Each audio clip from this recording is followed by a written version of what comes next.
All right, it's not Monday. Okay. Welcome back. Oh my God. Okay, we're gonna. Woo.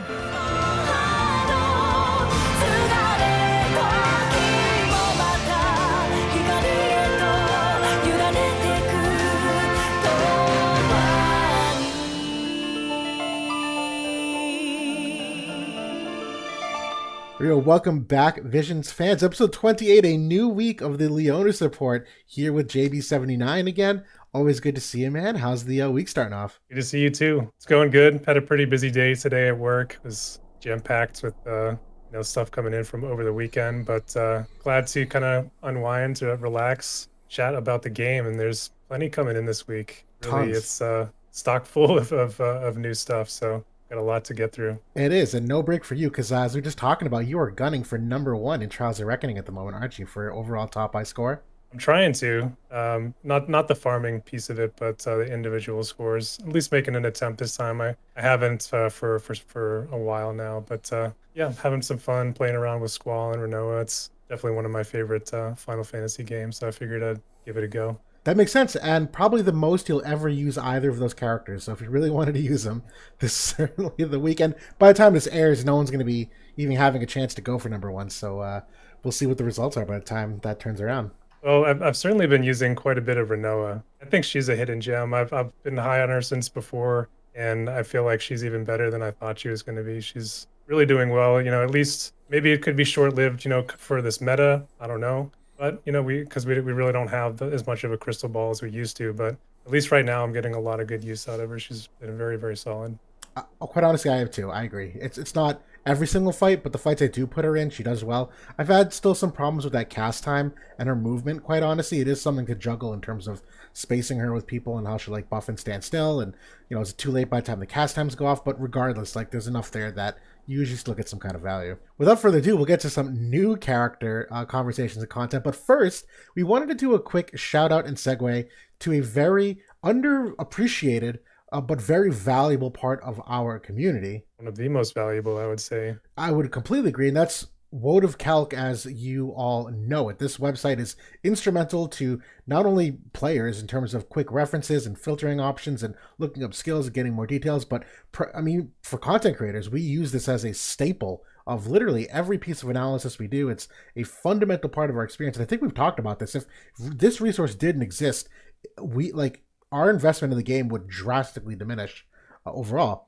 And real quickly, the reason why we bring this up, Bismarck is no longer playing War of the Visions. He's the one that maintains the site, does all the data uploads. He has continued to do that. And a couple of you may have realized recently that there's some things that are maybe not translated correctly or not fully fleshed out, or maybe a little late on the updates. And honestly, it's just obviously a mix of his real life and his priorities, things of that nature. But we wanted to incentivize all of you, if possible, to go to WOTV if you haven't done so already. I'll be frank, I haven't, and I will be. This button here, becoming a patron, Bismarck has a Patreon to help run WOTV.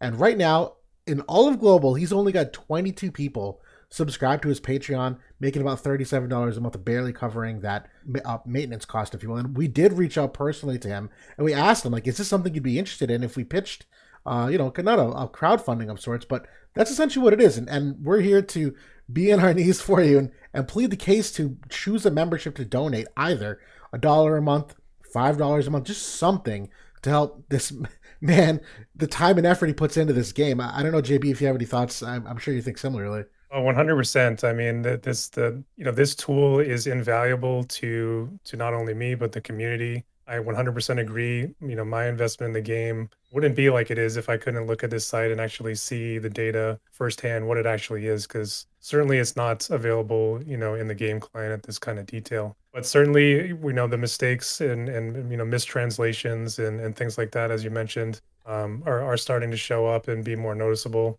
I can't blame him. He doesn't play the game. He's not, as fully invested into this as he used to be. So, let's as a community come together and give him a little bit of incentive and also a big thank you, because to be honest with you, for months now, I mean, I don't know when he stopped playing the game exactly, but it's been at least months, many months at this point. And he's continued to do this. He's continued to host this. He's really not making any money off of it. I'm sure he's probably even losing money, to be honest, when you figure all the hosting and not to mention all of the time that he invests into getting the updates on there, fixing things, when and bugs when he has that when time permits. So, I personally, I have to admit, I'm also not a Patreon, so I will be going on there. I will be pledging in there. So join us, as a community. Let's come together and let's try to get some updates for one of our best tools. Absolutely agreed. For how much money that the Dolphins and Whales spend in this game, $5 a month for a tool we probably spend more time in than the game itself is absolutely a worthy return on investment. Good. Well, that's just what we wanted to kick off with, but we have a smattering of topics. And real quickly, just going through them so you're all aware, we have Gernsback being released, Halloween Lucio being released this week. We got a bunch of Halloween unit upgrades, MA2s, limit break upgrades for them. We also have a new Halloween Vision card that's being teased in the week after. We'll talk a little bit about that. Some equipment updates, the Reincarnation Festival, which we touched on last week, Guild Wars Supremacy. We also have a class match coming back, and then 2 new Vision cards coming out in JP that we are going to look ahead toward that will be down the pipeline, and some really good Q&A sections to wrap this out. So I know we got a lot to go over, and we've already take a breath after saying all that. Seriously, but it is exciting. It's nice to get content, and not all of it is must pull. Kind of a spoiler alert. So it is kind of nice to have activity without feeling the rabbit race or rat race, if you know what I mean, of trying to keep up with it. Well, start with Gernsback though. We looked at him a couple weeks ago. Have your initial impressions changed since then about him? No, I mean, from the beginning, I thought that he was pretty solid. He's kind of continuing I would say a more recent trend of units that they're not necessarily like a slam dunk for their counter element to come in and blow them off the map. That Elia matchup, I think, was probably, on the forefront of a lot of people's minds. He's got a ton of strike resistance, a ton of unit resistance in his kit. We looked at that a couple of weeks ago. So, he's got a physical barrier as well. He may even have protect. He's got a bunch of stuff that Elia doesn't have ways to get around, herself. So he can hold up to her very well. And of course, she is weak to pierce damage. So he's got a couple imperils in there. We did talk about that mechanic as well, where he's got the buffable like pierce resistance imperil that will stack with his own imperil or other teammates' imperils. So that's really, really cool. Yeah, yes. And now that we're looking at it, he does have protect. And you mentioned everything in terms of the short-term matchup with Elia. I know as I've kind of prepped my character review, statistically he seems relatively sound.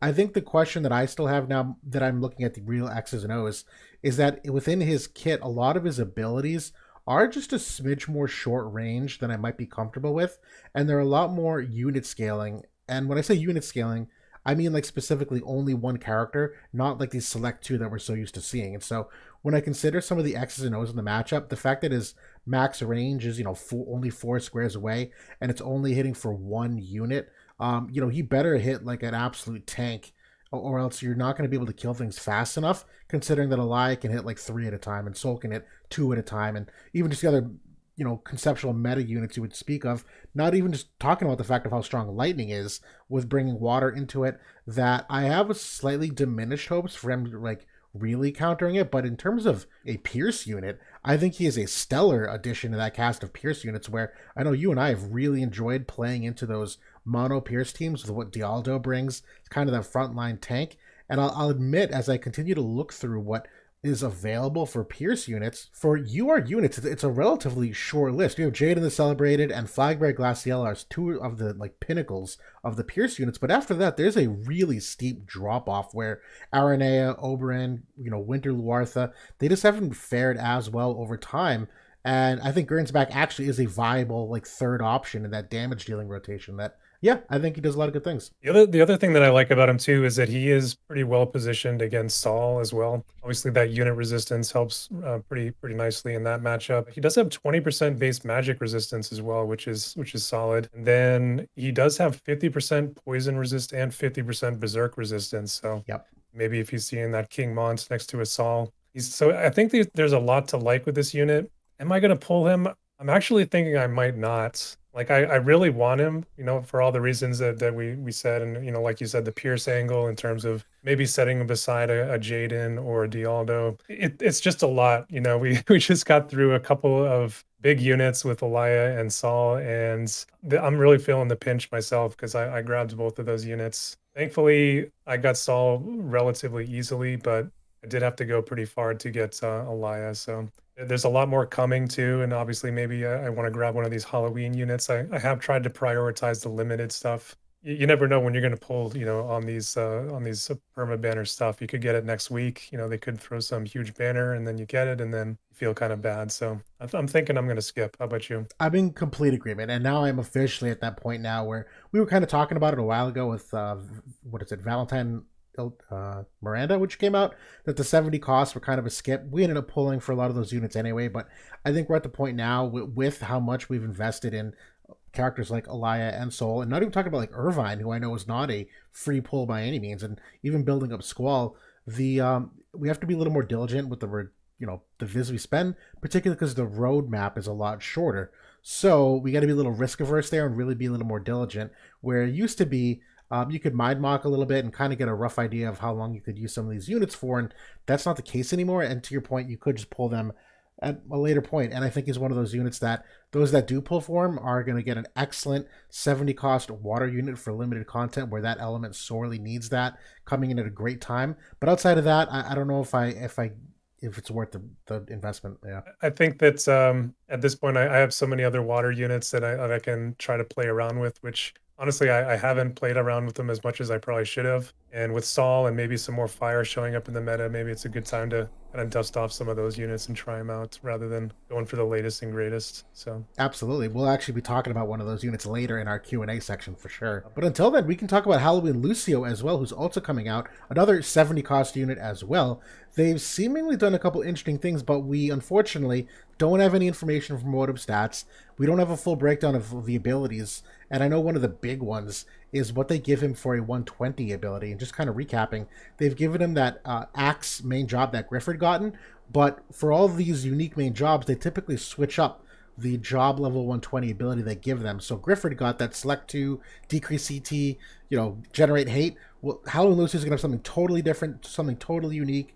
And until we know what that is, we really can't make any definitive predictions about it. But considering what we've seen so far, how do you feel? Like, what's your initial thought? I was just going to say, like, even the EX upgrades will be different than what Grifford got, because usually when they go to a different unit with the same job, they like to focus them maybe in different directions, and different abilities will kind of get highlighted. So as far as what they've shown, they kind of tease the limit burst, kind of gives some slash for his pen, and also self haste, which is quite nice. We've seen that on Perrine and Summer Catone when she got hers upgraded. They are kind of making it seem like there could be a potential evade angle with this unit. The vision card that we'll talk about in a moment kind of ties into that, I think, as well. But Earth has a lot of support for that. You have Frederica coming in. She's coming back and getting upgraded. She's an evade unit.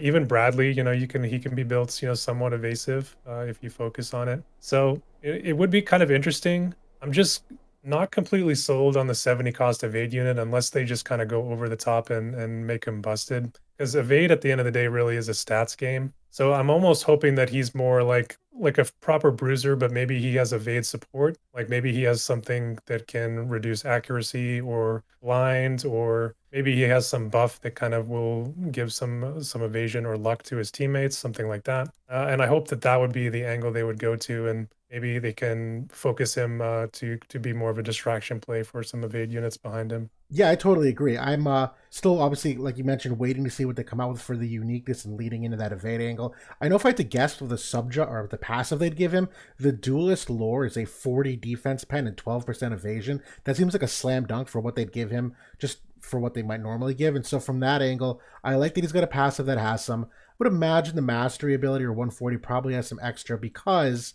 unless you're using the Duelist sub job, you're not getting any evasion buffs off the axe job itself, from what I can tell, unless that 125 ability does have something in it. And there are some other ways other than just buffing evasion, which quite honestly I'm not a huge fan of anymore. I think it's fine, but there's so much dispel in the game currently, and how quickly those buffs can wear off potentially, or even just the fact that there's sure hit in the game, right? And if you don't have nullify sure hit, you can make your evasion whatever it wants. I prefer some of the more creative things they've done, though, with like blind status effects or decrease accuracy to enemies. So if they go with some of those creative angles, I think it's probably salvageable.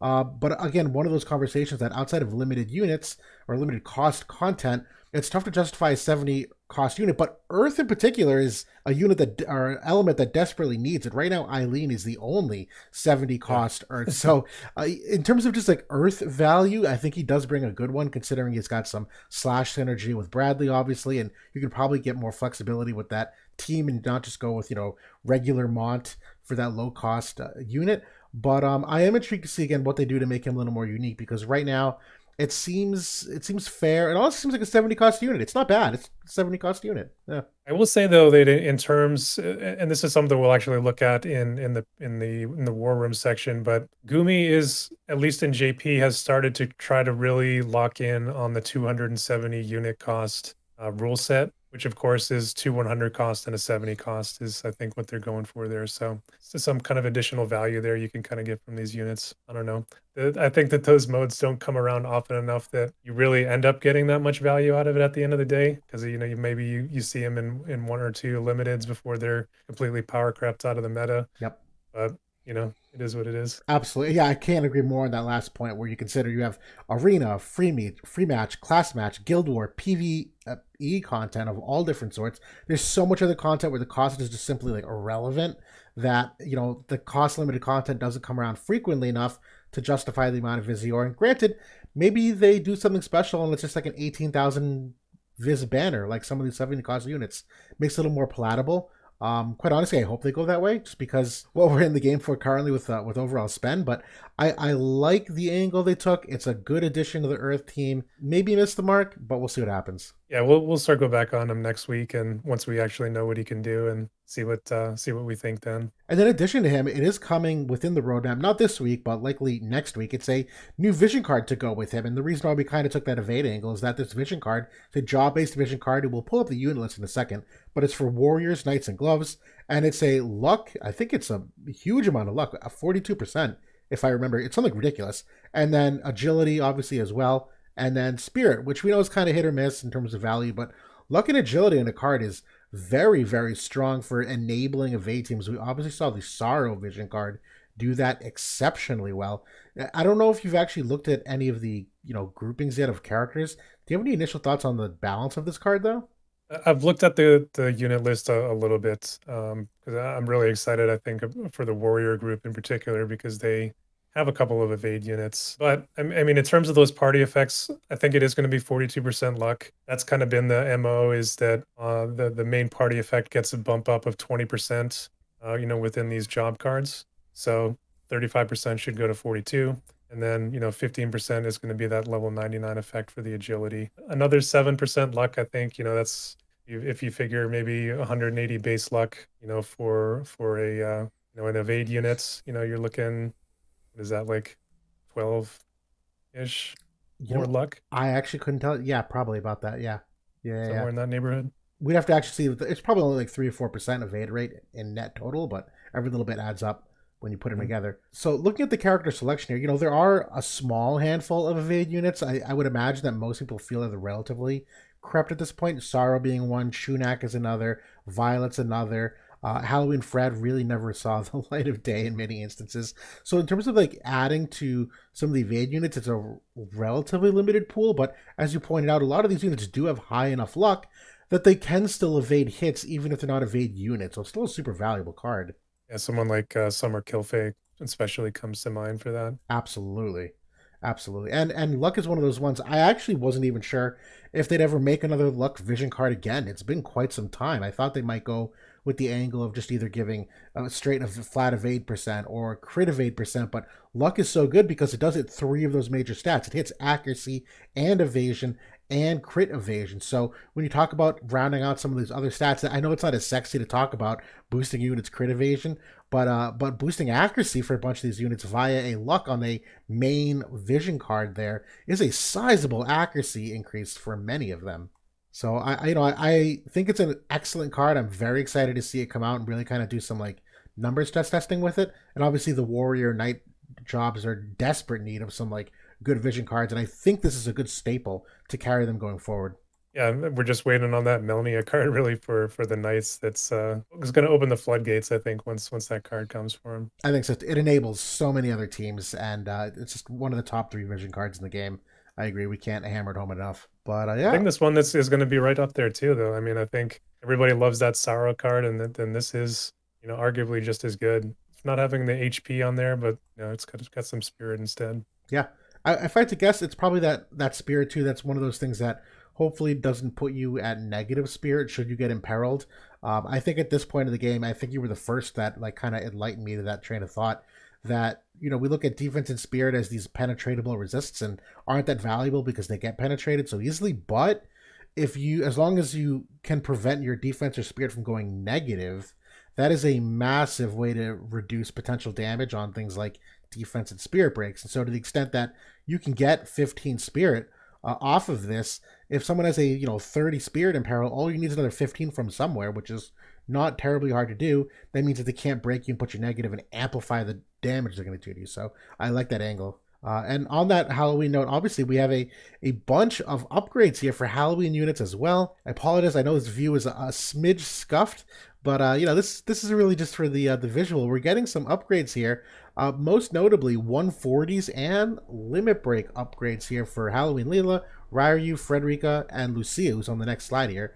But we'll go through these one by one. Do you have a preference? Do you want to start off with Leela, or do you want me to kick it off? Yeah, so Leela, she's getting the Dream upgrade, going from 120 to 140. She's getting that 15 area resist. It's nice she didn't have any before. She gets some healing power as well. Didn't have any. So those that right there is definitely nice for a support unit. You like to see that. Also getting some hate down, which of course in the select meta, it's not quite what it used to be, like with Elia's range, but on the select two, I think hate down is still pretty valuable, and then certainly for kind of manipulating the AI, it does have its uses. She's getting kind of an interesting angle here. Like you thought that you kind of always thought of HLL more on the damage front, and then like Ildira was kind of more the curative arithmetician. But they've actually devoted a skill upgrade here to her cure ability, and they've added a debuff dispel component to it, which is kind of interesting. She is getting a limit burst upgrade as well. She did have this conditional modifier increase already of the 75, but it was at a level multiple of 3. So, of course, if the units are level 140, that didn't have any impact. That is getting changed to a level multiple of 2. So, if the units are level 120 or 140, she'll be able to get that 275 mod. And then it is adding the area resistance buff on there for 3 turns of 20. So pretty solid upgrades here, I'd say, all around, especially for a 70 cost unit. HLL is not what she used to be. Like, when she came out, she was busted. She was broken for a very long time. She was very evasive, did a ton of damage, and that kind of she hung around for quite a while. Don't really see her these days, but certainly on the manual PvP side, she's still very good. Actually, one thing I forgot to mention on the LB is that it is actually increasing the range by 2. It only had a Oh, range of 3 before. It's going to a range of 5, so that's another pretty nice upgrade for it. that is substantial. Yeah, no, these are honestly really great upgrades for her. One of my biggest critiques of the arithmetician job in general as of late is that it tended to underwhelm a little bit on the healing side because it was so reliant on what height your teammate was to really maximize the extra modifier. But also in terms of like the damage they were doing too, I was also a little cautious because we were in that AoE meta for so long that these didn't hit nearly as hard as they used to. But I think they've given her some good things here. I don't know if it's enough to get her any kind of usage in wind, particularly where Ayaka is still relatively strong as that support unit. We are getting to more like mono element stuff where you can pull support some other teams, but these are things that she desperately needed. These are great upgrades. The healing power 15 at minimum she absolutely needed. The dispel debuff is low-key very, very strong still, where there are a ton of debuffs in the game in terms of agility down or breaks or whatever you want to name it. And this is a very good limit break upgrade too. That range edition is a very smart one that you brought up. I'm glad you mentioned it. General Dispel is still one of the strongest things you can do. And then that Magic Res Pen is a massive amplification of damage for her for those 3 turns. So she's in a tough spot survivability wise, in my opinion, where her big survivability thing for a long time was having a little bit of evasion, and I don't think that's the case anymore. But barring the survivability things, I think it's overall is exactly what she needed. I think at this point, she's at least got a bit of area resistance, because if you think of like the wind, like the Sodali card that has 10 area resist bestowed, so if she's wearing that, she'll be at what, Is it 25 because of the mastery? 25, 40, 45, and then she can wear Raph's mace, which has 8 area resistance. So that's kind of a unique thing for kind of the arithmetician to get access to. It does have healing power, I believe, on that mace as well. So it was actually a nice upgrade for the arithmeticians to get that weapon. I do not put two and two together. That is a very, yeah, in conjunction, big upgrade. Yeah, I have low expectations, but big upgrade. It's hard to put. Yeah, Yeah, it's 70 cost at least. 100%. And they'll move on to Halloween Ryrie here. And again, I'm sorry for some of the spacing on this, but boy, is there a lot to go over. And kind of recapping, he is getting an agility bump here of 10%, where he is one of the slowest units that I can ever recall.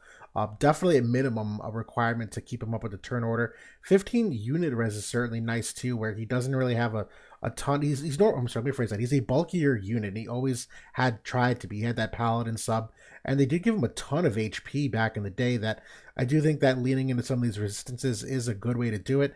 On his ability upgrade here, he's getting a 30% absorption of the damage done, which wasn't there before. Also increasing the modifier from 165 to 200, so he would siphon more health than he would otherwise. And it's a magic barrier break, so I think that's overall a very solid upgrade to this ability. And his limit break is further enhancing that, where it's this nice giant diamond shape where they're getting a 200 or a 20% magic damage increase for 3 turns, and it always inflicted poison, but now it's got a couple extra things here, and the translation's a little wonky. Again, apologies. Go donate to WOTV.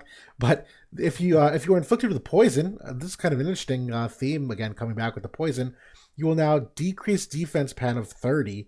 You'll increase his own defense of 20. He'll increase his unit res for 20 and his own strike res for 20%. And again, it's a very generous diamond AoE. I know he has some relative AP issues because he's kind of got that like halfway mage, not full mage AP level. So overall, I'm still a little concerned about his overall uptime because he doesn't have a ton of great buffs, if you will. He's kind of a one-trick pony with what buffs he does use. But overall, I think it's conceptually a good upgrade for him, but I think he was just so far behind. You'd have to do a lot to make him viable, and I don't think this is even close. One thing I will say though is that his poison is next level because it's 25% HP per tick, whereas normally poison is 15% per tick. Good call And out. that's kind of always him, and I think Venera are really the only ones that I think have the 25% that I can recall off the top of my head. But that's a poison now going to a diamond plume AoE. I think that's really, really solid. I think that the only in that block you have there with like the defense pen, I think the defense pen debuff is the only thing that's actually going to be tied into the poison standing. I think the self buffs are going to happen either way, like the 20 defense unit and strike resistance. Yes, I'd agree with that. Yeah. But it positions him as like a pretty nice lower cost Alaya counter. If you were looking for some solutions to kind of fighting her in the meta, I think he's going to be pretty decent at that. And then that poison I think is overall going to get some pretty good value. Yeah, I absolutely agree. It's the agility and the buffs is one of those things that's like I've actually tried to use him a couple times, and it just you got to get really creative, and it has to be a smaller map because he just doesn't last as long. But I think these older units, like these 70 and 80 costs, like especially the year ones that don't have good buffs, like they're perfect candidates for like bringing in some of these more recent TMRs that we've gotten access to that actually do have pretty nice effects, but maybe the newer units, still don't have time to use. These older units, I think, they would like to use them. honestly, excellent point. I completely agree on that. And then the third unit here, we do have Halloween Fred, who was our second most recent release. It was Halloween Lucia most recently. I have them kind of out of order here. I have the 140 ability upgrade, and then I have her limit break a little more here on the left. But do you want to talk a little bit about her dream ability first? So, I mean, it's kind of light here. It's 15% magic resistance, which I think is going to be aging pretty well, kind of, where it seems like the meta is headed. She gets a little bit of AP management here, a little bit of acquired AP, and then she is getting an upgrade to her 120 job 25 skill, which is going to add that ignore sure hit there. So that is her courage buff that also adds in that magic and pierce res. So now she is going to be the first Earth unit now that's getting that ignore sure hit status that she can throw up, and so that alone is pretty nice, for an evade unit. She's never been like the top evade, top of the line evade, but she can get up there because Earth has like some pretty decent cards for it. In terms of the LB upgrade, She is getting some slash pen added on there for 40%. That comes in pre-damage. So it's going to help her tank bust a little bit. It always had the chance to blind there, but now it's adding in the 30 crit evasion debuff. And then she's getting an auto heal back there for it's going to trigger when she hits 50%. I'm not sure on this one yet. I kind of like it. Like they're kind of trying to give her this theme of which she kind of had some elements to in her kit of kind of taking a hit and then healing it back up. Whether she can take enough of those hits, I'm not sure, but she can get like some pretty nice buffs for unit and area resistance. She can get a pretty decent with that. So I think her MA2 gave her like 40 unit resistance, I want to say. Yeah. So I think there could be a potentially a place for her because she does have a little bit of the magic resist angles, so that maybe she can help cover you against Elias and Saul's at the same time, especially with maybe being able to make them miss here and there. I don't know. I'm mildly intrigued with this unit right now. I am too. I'm particularly intrigued because of that Sword Warrior group that she's a part of.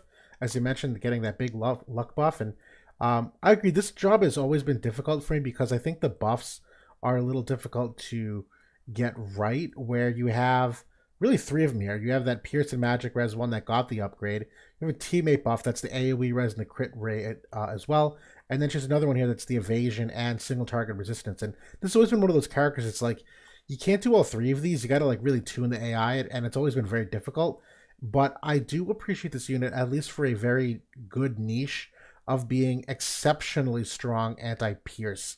I know they're giving her that anti-magic angle as well for good measure, but this was a unit who could very easily null pierce damage. And with the lack of penetration of that type in this game, this is an excellent unit for whenever that time may come, that she can null pierce just as easily and bring on that evade angle to just kind of add more chaos to it. So overall, I don't know what's going to do much, but I don't know what else I could have done because I think it's just the duelist job in general a little bit difficult to manage. I know personally I've always been looking for uses for this character because Frederica was kind of one of my first waifus in the game. Like she was like on one of the original banners and always loved that unit.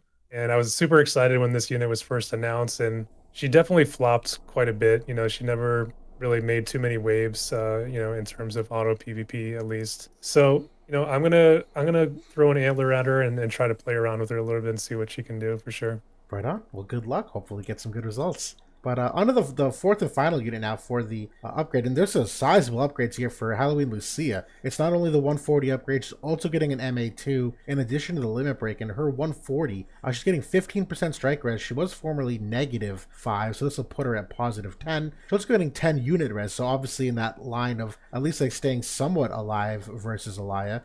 In terms of her upgrade for the ability, that giant AoE is now, and this is again unfortunate translation error, go donate to WOTV Calc.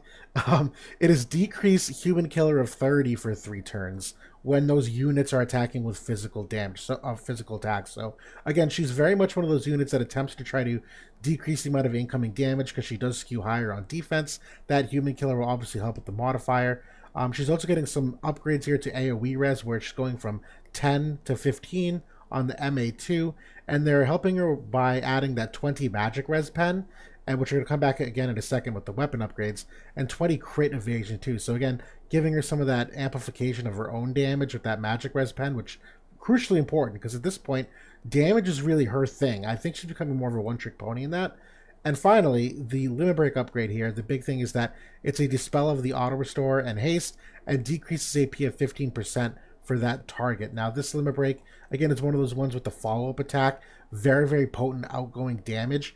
And I know she came in at this, like, the height of the Ice Girls meta, where she was the perfect cog, and her vision card went perfectly with Dark to kind of neuter or at least counterplay what the Ice Girls were doing in terms of the physical barrier and then the magic weaknesses and things of that nature. And that's faded with the amount of barrier break that exists and the amount of select 2 where her counter ability of like reducing her hate was a big thing for survivability with the AoE res it would give her as well. And there's a couple things that just haven't aged well, but I do think overall damage output has aged relatively well, and this certainly leans into it. One thing I'll say about the upgrade to I think the skill is called Sudden End, which is that diamond AoE there. The 30 human killer, like you might think that it's just a 30 mod decrease, right? It's no big deal.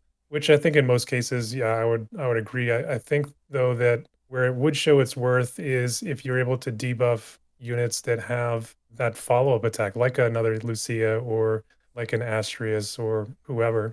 Those those follow-up attacks rely heavily on the human killer modifiers to really amp up their damage.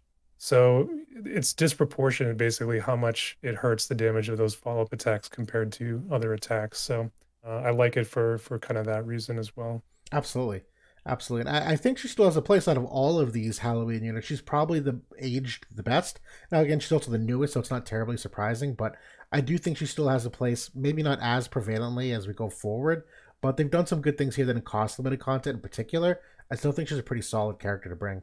I agree. I think that this is the classic case of like reel this character in a little bit from where they were before. Like obviously she's kind of naturally fallen out, but they didn't want to again go over the top and just, put this character right at the forefront of the meta again. So I'd say it's a nice like decent upgrade. I think I really would have liked to have seen that AP break to be a little bit more substantial than 15 though for me to really be on board with this because her LB, it's just a single target move. It's kind of whatever.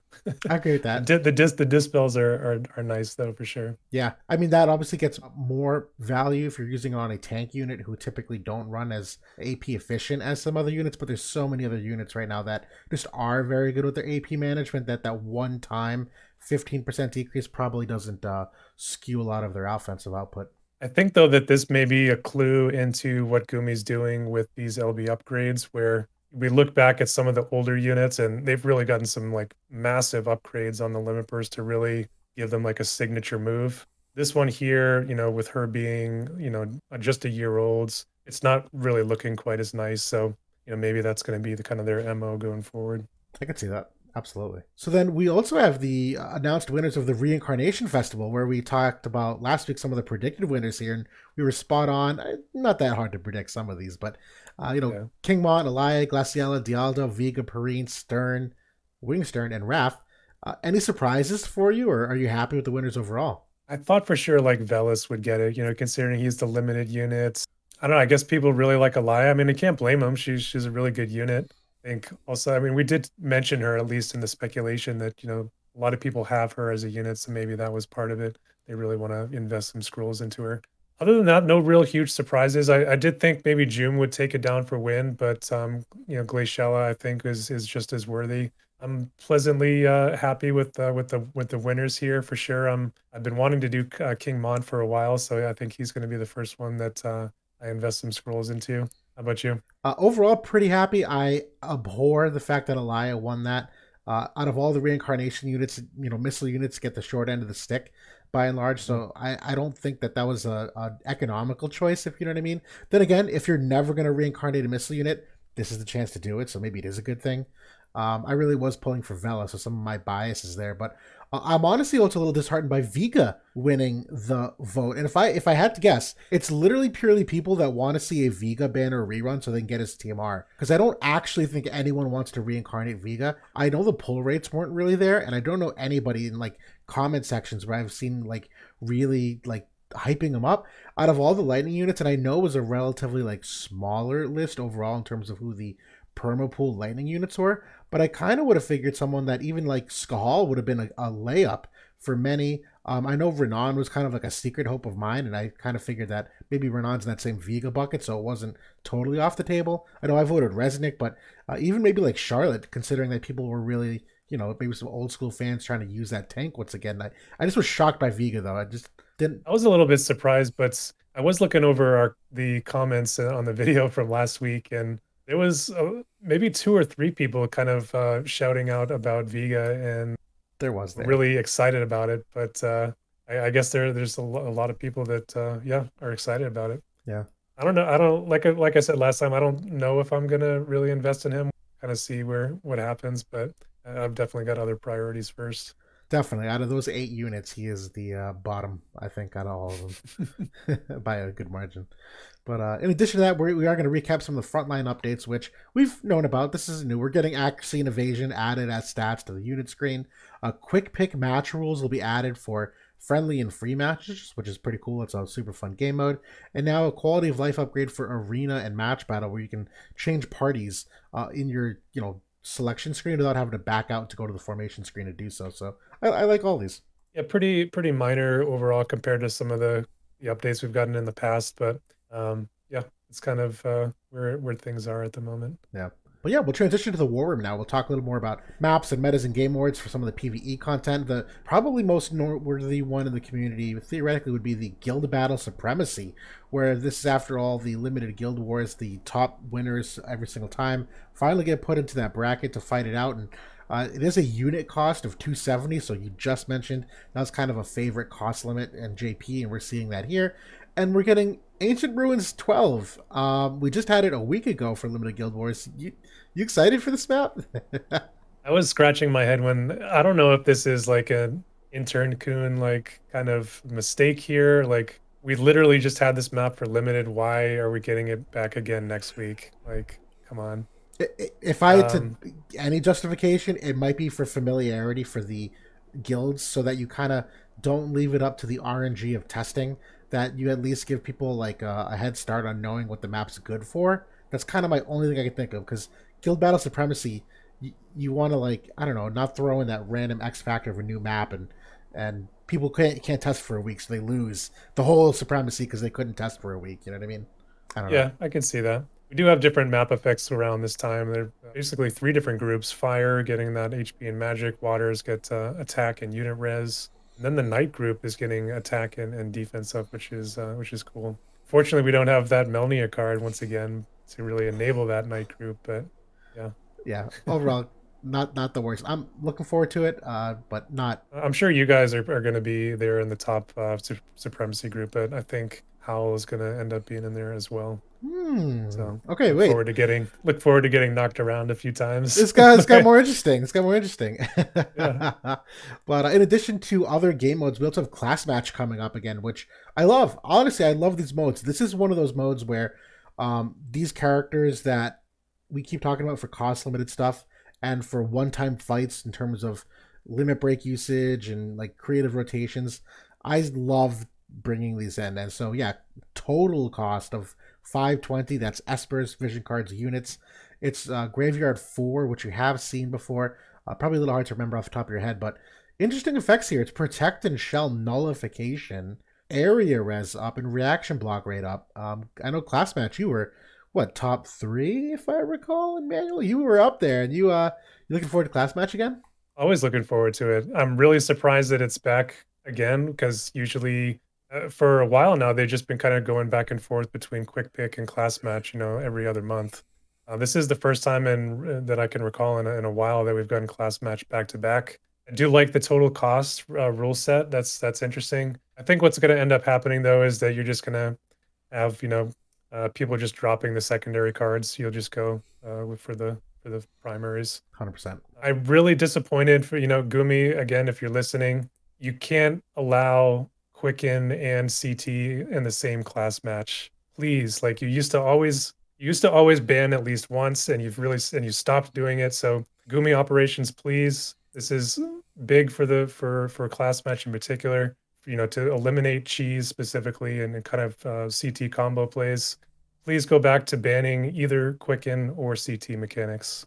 Simple request. I completely agree with that. That's the number one complaint I get as a barrier for people wanting to get into manual play, is that the CT manipulation, A, is not only difficult for a beginner to even start to dabble into, but B, it's incredibly frustrating to play against when you don't have a counterplay for it, when you're just like not well versed in how it operates, where it just feels exceptionally unfair that you just don't get turns, or that units just die without being able to do anything, and the battle just kind of feels out of you. There's no agency in the outcome of the match, so I know that's not a good feeling for anyone who's kind of dabbling in it. So good. Well, we do have theoretically an opportunity to do a PvP scrim here, and I think we did say we were going to use the current Guild War map. That is outstanding, because I think we still have some legs for this map to be here for a couple more days, even after the maintenance, where I think Limited Guild War is not for a couple days after that. I could be misremembering that, but regardless, we thought we'd whip out this map and bring some teams to play here, and Let's do it. I'm intrigued to see what happens. Let me set up the room here for us again. All right, here we go. The match starting right now. Oh, you coming out with the Mono Fire. I'm coming out with a classic OJ team on behalf of Quistis and Korea, and I'm retired. This is our one of our former wall iterations we were using that I keep talking about these glove teams. I figured I'd have a chance to show it off finally. Very interesting. I've Yeah, ac- I'm going mono fire here with Rain. Got the Edward TMR on him. I like it. That's a good one. He's had a great resurgence. I thought he was done for a while, and they've done some good upgrades with him with the meta ships and whatnot. That he's better than I thought he would be. Yeah, I mean, you can get creative with the TMRs to kind of fill in his weaknesses and the party buffs too. Fire has gotten a lot of really good buffs recently. Think of like Shawls and Yep. Kefka and now Saul. So what is going to happen here? We got the magic shield online, but that's going to get broken. I'm hoping my Addison doubles back in a second here. She should. She might be in range though. Hit.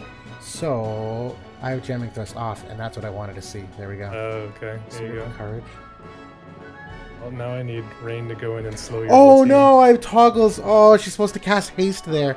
Oh no, no, I didn't change the toggles in this fight. Son of a bitch. I'm probably I'm probably gonna lose now. No slow, no slow. No slow. Yeah, if I don't have haste here, everything's gonna be different. Oh man, that cast. Yeah. Well, well, there that goes. That was nice while it lasted. Oof. Here comes a heal though. Unless my soul can absolutely carry, and he's probably not. No. Oh, this is not looking good. There we go. Oh, that's a great AI. I love that he heals. Yeah. Okay. Man, I'm not getting any slow. We LB, there we go. Let's go, Kefka. Got the double confuse. Oh, Let's get that auto attack. Son of that's game. That was game a while ago. The moment Addison went down, I'd use the haste. So technically the haste should likely get her the turn to lap, and it didn't there. And she's done. Oh no, she took a hit. Good for you. Yeah, my Rain hasn't got much magic, so Oh, your Saw's gonna get another turn here though. if he can. Kef Oh, it's the limit break. I was hoping it was going to be the other ability that can do the self heal, because I don't think he's going to regen any health off of this. Got the re-raise. Okay, we're good. I think probably like he didn't have time to cast it before I was gonna move. Oh man, this went downhill so fast. Why are we even still watching this? Oh no! Well done. Ready Player Well. Auto fire. 0-4 on the year to JB on these Monday night fights. I'll win one of these times. I'll finally bring a good team instead of dicking around again. I liked that team. It was just they stacked together there very nicely for my team to come in and blow them away. They did. And to be fair, I don't know if it's tuned for such fire magic potency. It's tuned for some, but not that amount of it. Yeah, my Kefka is pretty Max powerful too. Max reincarnated, Yep. if I recall. Yep. Good stuff. All right, well, we'll move ahead here to the Leonis Spire port, where we have 2 new vision cards, just to talk about briefly, because I do want to get to these 3 excellent Q&As. So we do have the new Heindler Dragon vision card here, where this is for Fists, Great Swords, and Sword Knights, where obviously we're getting an uptick in some of these classes, which is well overdue. Obviously still debatable whether or not they're good upgrades or not, but yeah, JB, do you have any initial thoughts just on the stats of this card, the units you see, things of that nature? So I mean the stats are decent. I know like slash attack personally is not something that I would look to main slot, and that's like the main effect here. It is though like overall like a heavy damage card because you got 2 different modifiers there, the 42 slash attack, 25 crit damage. So a total 67 mod from one card. You know, maybe if you're going for an all-out offensive strategy, you know, maybe it could be something to look at. The reaction block though, like in since the 3rd anniversary has been one of my like most wanted stats, you know, in the game, you know, with all these crazy counters that have been coming in. So I really love to see that reaction block there. In terms of like the classes that can use it, you got Great Sword and Knight. They're going to be able to take the most advantage out of it because they're, obviously they're slash units. And Knight has been, like we said earlier, is definitely wanting for cards. They really don't have very many of them. So I like it. In terms of like the combinations here, it's definitely like there's a ton of lightning units in there in particular. So it's like basically like a almost like a mono lightning card here. I don't know. It's pretty good, but it's maybe one that's I don't necessarily need to grab right away. I I'm not don't, sure because personally I wasn't planning on going for Astrius either. no, I wasn't either. And I'm just gonna check something real quick here on the Sword Knights. Yeah, they have the Brotherhoods. So one of the nice things about the Melnia card that we keep referring to, God, this is gonna be a meme at some point, is that Yeah, because it's got two of those main stats on it of the unit res and the, oh God, is it agility? Yeah, it's agility, right? Yeah. yeah. That it means you can essentially have a free main slot vision card for free, whichever one you want. And so when you talk about that slash attack and crit damage, I agree, normally not a good main slot vision card, but because Sword Knight does have a 2-in-1, you could main slot this one. But my counter argument for that is that Ties of the Bonds of Brotherhood exists. And at that point, it's really a debate whether or not this is a better main slot card versus the Dragon. And honestly, I think Brotherhood still is, just because you get the 2 agility. There's still some stats on here, the extra 5%. Overall, I think the attack 50% and the crit rate to maintain the crit damage are more important. So I still think it's an overall like a sub VC, but I do like a lot of the synergies here between at least like the Great Sword and the Sword Knight Sword. These are some like bulkier characters generally that if you're gonna bring more, I don't know what the word is, non-stereotypical teams like a tank, healer, DPS, you can probably get away with matching up some of these units, and I like most of these units that I'm seeing. Just glancing, I think Ice is pretty slim. I think Dark is pretty slim, but the rest of them, I can see some of these units here having good impact. The other thing about that Melnia card is that the third stat on it is also reaction Reaction block, block. you're right. So this would be a subvision card because of that. Yeah. You wouldn't So overlap those. definitely a lot of offensive power here, though. Like if you think about combining this card with that Full Metal Alchemist card, you're gonna have like so much crit damage. You're gonna have all that slash attack. So definitely, like their offense for that night team is going to be covered between those two. Absolutely. Yeah, this is a fair card. I don't think it's anything amazing, but I could absolutely see it being used in a sub slot on a team like that. We should look at the Esper for this guy because this does come with a new Lightning Esper. And that we will absolutely do. So the new Lightning Esper, quickly going to the builder here, looks like what lightning attack obviously and 7% regular attack theoretically. So that's not terribly surprising for a Lightning Esper, but you do have up to 23 reaction block rate. A untranslated note here, so go and donate to WOTV Calc if you haven't already. So this I is believe another meme. definitely go donate, but I believe what that is it's 10% flat magic reduction. That Oh, kind of goes in like with what Astrius tries to do. It does stack with so Astrius, he has that new status that gives him, I think it's like I want to say it's like 30 or 35% flat magic reduction. Can't be dispelled or broken. It's there for 3 turns. This will stack with it, and then that new armor from the Breeze also stacks with it. So he gets basically up to like 50% or something like that. honestly, pretty Not sure. awesome. I So love that. basically, just kind of designed around him and what he's trying to do. Yeah, you get what? I can't say that Lightning needed another Esper, but I guess if you're trying to sell a new Lightning unit, No, definitely not. But yeah, you got some Earth Res on there to bring you +5. Yeah, a little overkill on the Lightning Espers, but uh, Lightning's having its time to shine. I guess I don't mind them giving this investment. I think a lot of these things for the Lightning Cast are good long-term investments because I think we were laughing about this last week when we were looking at the permanent pool Lightning units, and we were like, oh, I can't even toggle them at the moment because it's broken. Remember, go donate so it doesn't break. Good lord. Yeah, the permanent pool lighting units, there's like, I don't know, 6 of them. They're all pretty bad. So if you're adding an Astrius and adding in this perma Esper, I like the justification for doing so. yeah, I can definitely see that. Yeah. We'll move on to the second one here if you want then, which is the Sterne and Whisper Vision card. I don't know exactly what the name of this is quite yet, but it is a Axe Book Great Sword again, and a Staff Black Mage Vision card where this is another area resist card. It's also got 30% attack and 12% HP. A lot of crit rate on the bestowed, which is kind of odd. You don't normally see crit rate as the bestowed effect there. But in terms of units and classes, number one, I like them having the book class, and I think book in general does have a lot of flexibility between like Velos and Renoa that come off the top of my head in terms of being able to flex them in. Staff Black Mage too does have a couple units here that like look at Lemure, obviously from Final Fantasy V. She's so not great I can't even remember her name, but Lena. Lena, thank you. Aerith is obviously here, but in terms of the physical damage dealers, not some of my favorite, if any. Quite honestly, this so that 30% attack, I think, is probably a little underwhelming for who else might be in here. But again, you talk about Lightning Astrius, and I don't know, Vega. You get to reincarnate him if you want, I guess. That's basically all I see here for upsides. I don't know about you. So this card is an MR card that comes from the latest raid in Japan. It makes so much sense And now. yeah, Now it all makes sense.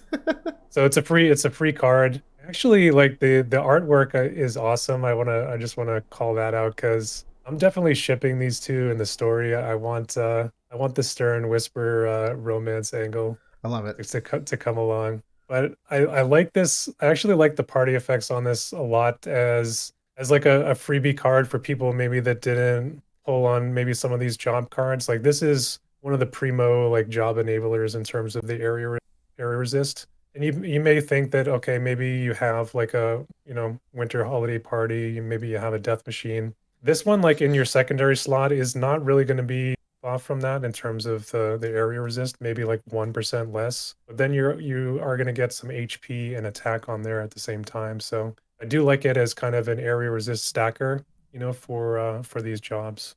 Yeah, honestly, for an MR card, it's actually a good MR card. It's a little underwhelming as a UR card, but now it all makes total sense to me. Yeah. Yeah, no, I agree. It's overall relatively solid. There's a lot of stats you like to see. Good. All right. Well, that'll bring us now to our Q&A section, and we have some really fun questions here this time. We always do, not this time. I don't know why I said it like that. Question number one here is that assuming that within the lore of the game world, the characters trained with the equipment that they use for their secondary and tertiary jobs, how would you feel about the devs allowing characters to equip the weapons for these jobs, albeit with maybe some reduced efficiency if they were the secondary or the tertiary jobs?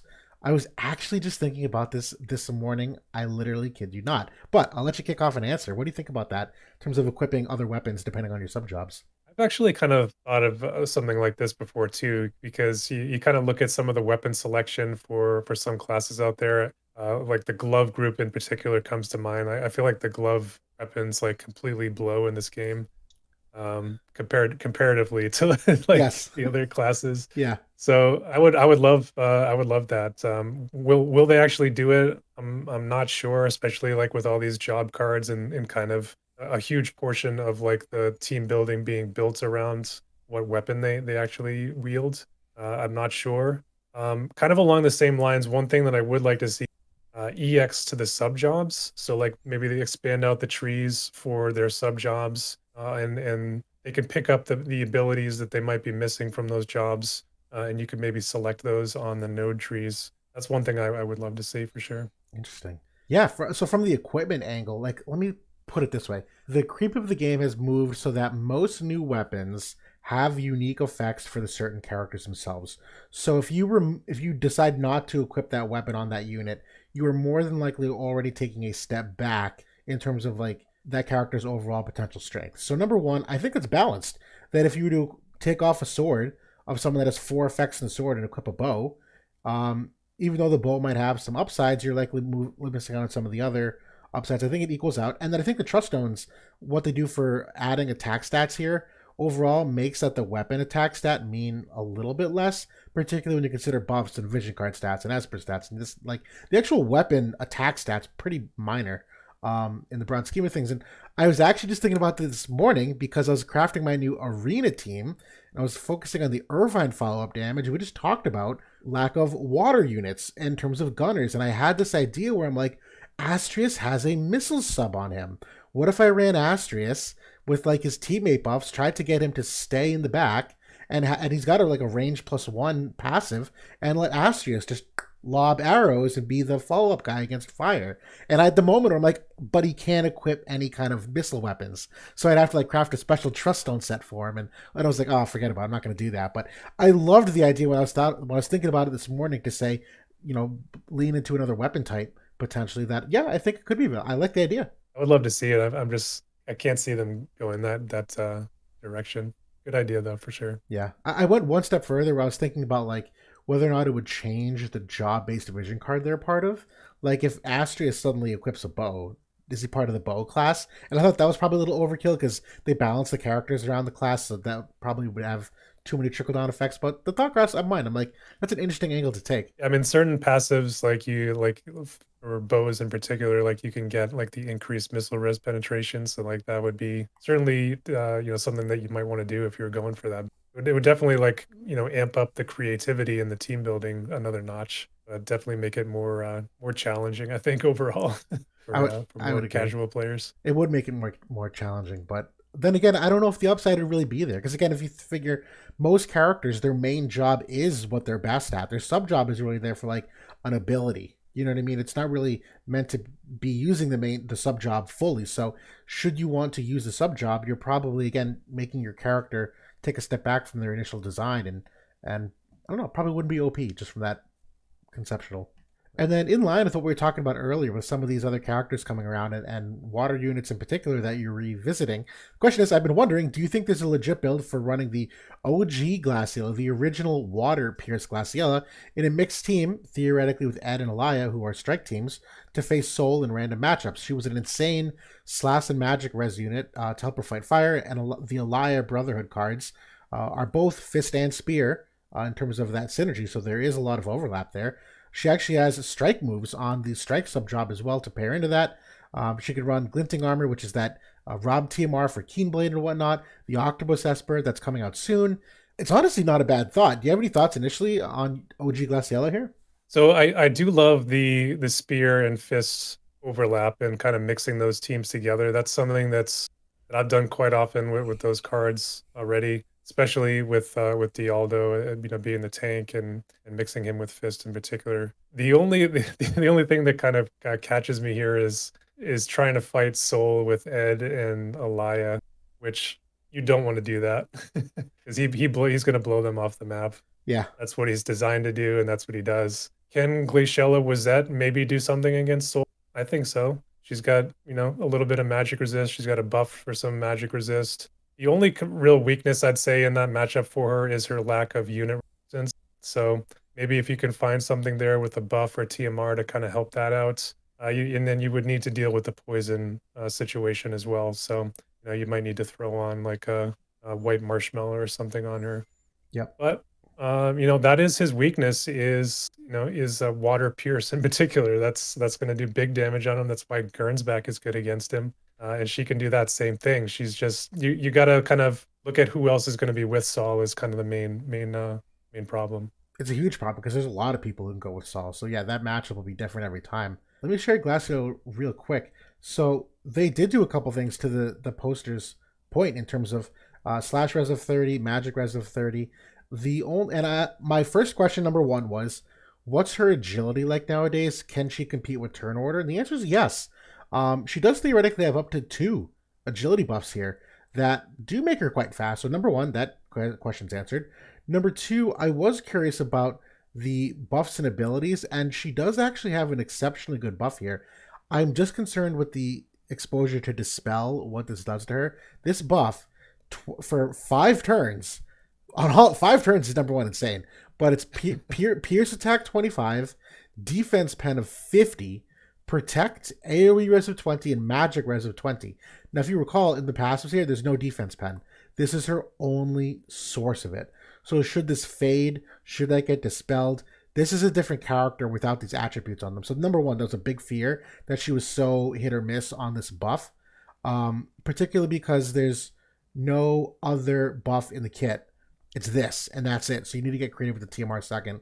But the other thing that I was kind of concerned about, this leap strike ability, this has always been kind of hit or miss because of what it might do for her positionally in putting her in weird spots in the battlefield. And this is even more true with the select 2, or even if she like jumps to someone's side, they can probably still hit her to the side. So this ability itself is kind of an X factor I don't like. But I mean, other than that, conceptually, like she's got a nice triple hit here. The 100% hit chance, if there ever should be a reason to try to hit evade. She's got an arcing shot here with Javelin Claw for some like weird map stuff. I don't love the limit break here on her, where obviously the limit break is kind of that max damage increase, but you mentioned the monk sub with some of the strike damage. Honestly, not the worst unit. I just don't have high hopes. I do really like that job 25 with the 50% chance to stun. Excellent. Yes, on that short AoE, that's a Yeah. great one, particularly against the 97 faith unit where you're more than likely proccing that. If I was seeing a lot of mono fire, I think that Glaciela could be a part of that. Where I play, there's not going to be as where we're not going to be seeing as much mono fire. We'll see some, Right. maybe here and there, but that's kind of the issue with bringing in somebody like that that has a lot of holes in their kit that they're just not going to stand up as well against. If somebody brings in lightning next to Saul, or maybe even brings in maybe a water unit or whoever, maybe that becomes a big problem. So Totally. But regardless, a good question. And honestly, these are the kind of questions that actually do yield some results that you wouldn't expect. And this is a good one from the treasure chest to pull out a couple years later here. And then, very topical to the Reincarnation Festival here, the last question here is what's the minimum amount to reincarnate a unit for it to be deemed effective? Or is it that a unit is truly at its max potential when you're max reincarnating them? I know we've actually talked about this a fair amount. Do you want to kick things off with your thoughts? I don't think that you need to fully max a unit to get its full potential. I mean, let me rephrase. Yes, you need to max reincarnate them to get their full potential. Is that really needed in to excel at PvP? I would say no. I think you can get to a point where it's really just diminishing returns. Usually I'm setting certain goals within that stat window. Like if I'm looking at a primary DPS that has 180 of either attack or magic, generally I'm pretty happy once I get to that 100 or beyond. That maybe around 110, 120. That last, 60 or 70 attack, is it nice? Yes, but it's not going to make or break. If I have to spend another 400 scrolls to get it, it's not worth it at that point with how rare they are. So my general approach and has been to go in blocks of 20 on the units, and in most cases on favorites I'll go all the way, which is very, very rare. I only have a couple, but most of the time I'm stopping around 40ish. Yeah, I'm in the same. So we have a theory, if you will, and I actually think JP is kind of caught on to this in its own. On the new bingo boards, they give you 400 scrolls, which is the equivalent to 20 rolls. I'll typically, for all of my units that are newly released that I use, I will reincarnate them anywhere from 10 to 20 times.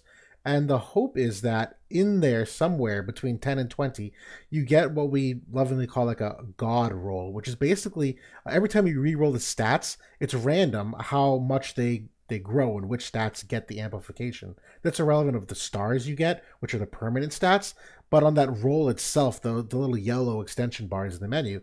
And the idea is basically that you want to focus on stats that you think the character needs. And so for a tank, you want to roll a stat where you just get like a ton of HP. And that's it. You call it a day. All they really need is the HP. Or to your point, if you have a DPS that you really just want attack or maybe crit rate, if you're going for an evade unit, you want that evade stat or the luck stat. And the idea is basically bring them from 10 to 20, go for that primary stat you're really hunting for. And the reason why I stop at 10 to 20 is because once you get into those stat ranges, you'll notice most of those stats are roughly equivalent to trust stone stats. So if you talk about like a tank and you can get up to 3,300, right? Is it nice if you get the full amount? Absolutely. But if you're rolling 10 to 20 times, is it possible for you to get 1,000 to 1,200 HP? Yeah, it is.